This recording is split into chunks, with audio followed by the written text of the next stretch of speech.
आज आम्ही किनगाव या ठिकाणी शासकीय हॉस्पिटलमध्ये आलेलो आहेत। त्याचं कारण म्हणजे मौजे गुंजोटी तालुका अहमदपूर जिल्हा लातूर या ठिकाणी एक ओबीसी समाज बांधव जो तळवळीतला आहे, जो की MPSC आणि UPSC करणारा मुलगा, याची गावातीलच गाव गुंडांनी निग्रह अशी हत्या केलेली आहे।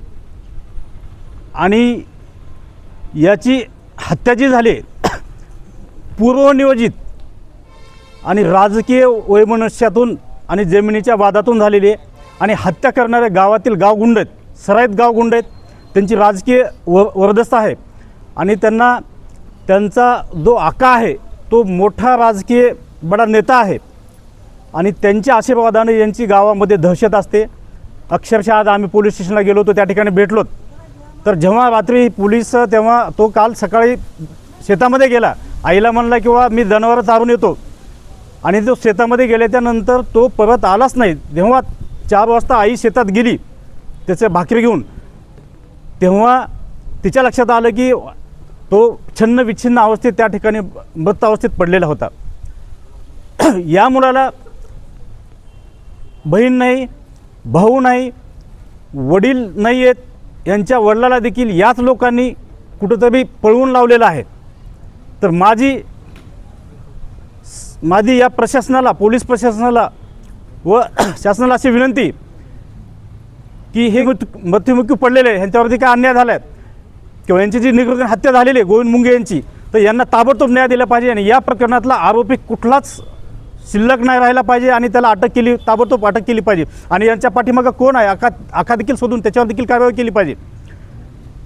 पोलिसांकडून संशयित आरोपी म्हणून काही लोकांना अटक करण्यात आल्याचं सांगितलं जातं। हो, मला पण माहिती भेटली, काही लोकांना या ठिकाणी अटक केलेली आहे, परंतु आम्ही त्याच्यावर समाधानी नाही आहेत। कारण तो जो तरुण होता, 35 वर्षाचा युवक होता आणि तो धडधाकडा होता, तो किमान 3-4 व्यक्तीला तरी तो फाईट करू शकला असता। तर असं असताना देखील त्याला किमान 10 ते 12 जणांनी किंवा 15 जणांनी, अनेक लोकांनी त्याला घेरून नियोजित प्लॅनपूर्वक करून त्याची निग्रहणाची हत्या केलेली आहे, असं आमचं स्पष्ट मत आहे।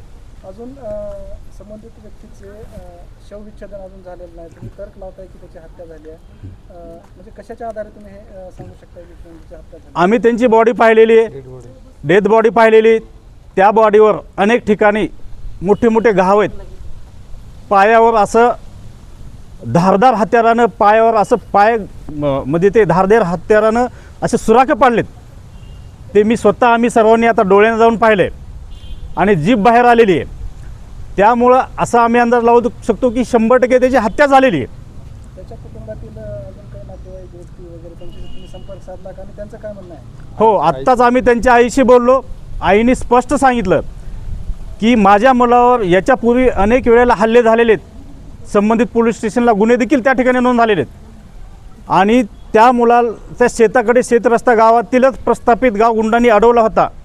त्याच्याहून वाद नेहमी त्यातले सतत त्यांचा संघर्ष व्हायचा। आणि कुठेतरी या ठिकाणी त्याला संरक्षण देण्यामध्ये पोलीस यंत्रणा कमी पडली असं आम्हाला स्पष्ट म्हणायचे।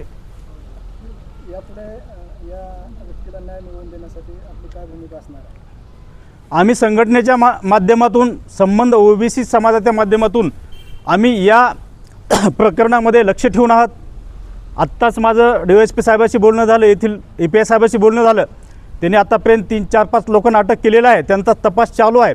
परंतु याच्यामध्ये माझी अशी एक विनंती पोलीस प्रशासनाला की याच्यामध्ये मेन जी टोटल आरोपी अटक झाले पाहिजे आणि त्यांच्या पाठीमागं मेन त्यांचा जो आका कोण आहे, त्याच्या जीवावर हे दहशत गावात निर्माण करत होते, त्याला देखील शोध घेऊन त्याच्यावर देखील कारवाई करून त्याला देखील बेड्या ठोकल्या पाहिजेत, अशी आमची भूमिका आहे। आणि हे जोपर्यंत होत नाही तोपर्यंत आम्ही या ठिकाणी आत्ता आम्ही इथं सर्व समाज बांधव आलेलो, या ठिकाणी PM चालू आहे, या ठिकाणी FIR नोंदणीचं काम चालू आहे। ही सगळ्या भूमिका पोलिसांची समोर आल्यानंतर आम्ही आमची भूमिका मांडू।